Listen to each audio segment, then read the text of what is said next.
Hey guys, what's up? So,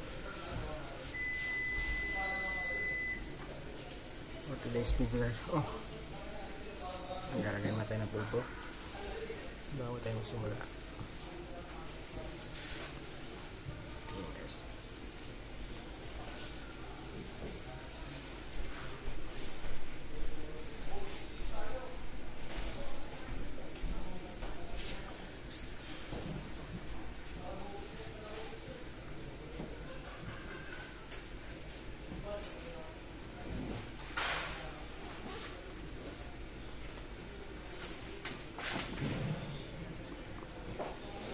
So, today's video guys, comment lang ako. So, may mga pagsusugal dito sa Pilipinas. Kung tama ba yung pagsusugal, ano ba ang makukuha mo sa sugal, ano ba mga benefits mo o mga advantage at disadvantage mo ang makukuha mo. So sa experience ko, minsan siguro naniniwala yung iba na na swerte lang talaga sa sugal. Minsan talaga nananalo, minsan natatalo. Pero sa experience ko, lalo na yung bago ngayon yung mga trending ng mga online casino, kasi hindi tayo mga nananalo talaga yan guys. Parang nagsabi sa inyo, lalo na yung mga okay lang siguro kung live, yung mga live na mga tulad ng mga color game siguro, pero swerte rin talaga. Pero yung ibang mga casino game like machine yung gumagana, computerize yung kalaban mo, kasi sa una ka napapanalanunin pero may daya pa rin, may daya lahat ng mga laro sa mga casino sa Pilipinas, lalo na sa ibang bansa. Pero pag mayaman ka naman,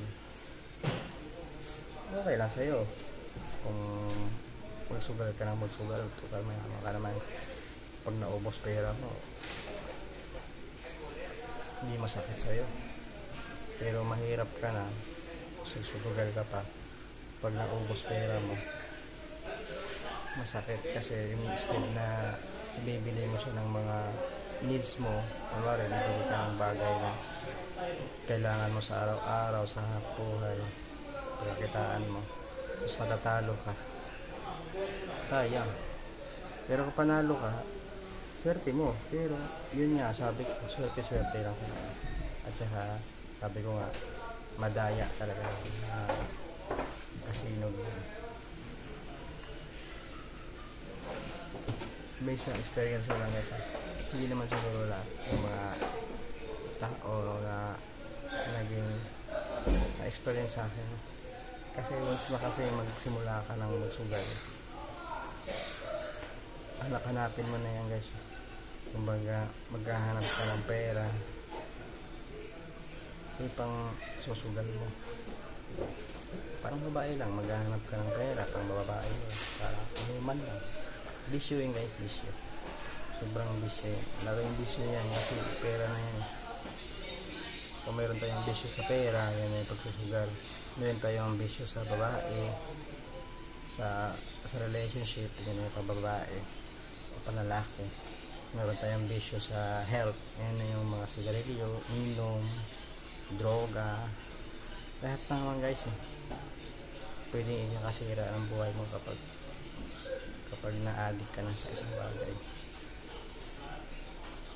Kaya sa mga katulad ko na hindi naman talaga mapera, magsipag na lang tayo guys. Huwag nyo nang subukan yung magsugal kasi mauubos lang yung pera niya. So yun na muna guys for today's video, kasi Ako aakyat na at papabisa na ako ng marami. So, kita-kits sa susunod na take.